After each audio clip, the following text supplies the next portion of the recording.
Advocate Ganesh आंबिलडेगे आज कामानिमित्त अकोले तालुका या ठिकाणी आलो असता येथील मित्र व क्लायंट हे सध्या भंडारा धरण व त्याचे व्यतिरिक्त आणखी 6 धरणाचे इन्चार्ज असून त्यांनी भंडारा धरण बघण्यासाठी या ठिकाणी आम्हाला आणलेलं आहे. आम्ही सध्या भंडारा धरणाच्या भिंतीवर उभा असून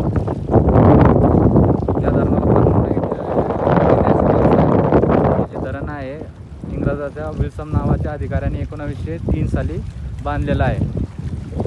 या धरणाची जी पाण्याची जी डेप्थ आहे तर ही जवळपास 266 फूट एवढी खोलीवर एवढं डेप्थवालं पाणी आहे.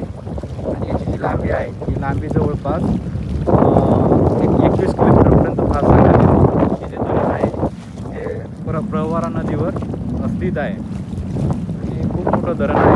अहमदनगर जिल्ह्यातील जे 4 ते 5 तालुके आहेत 4 ते 5 तालुक्यांना पाणी पुरवतो आणि याच्याखाली जो बराचसा मोठा इंडस्ट्री एरिया सुद्धा येतो आणि सर्व इंडस्ट्री या धरणाला पाणी पुरवलं जातं.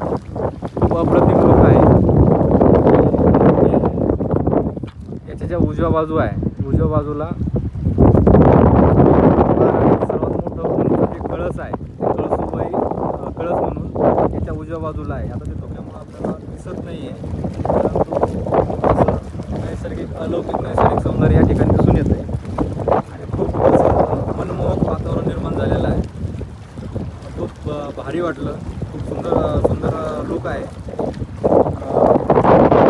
फिरायला यायचं असेल किंवा ट्रिप काढायची असेल मित्रमैत्रिणींसोबत नातेवाईकांसोबत तर नक्की त्यांनी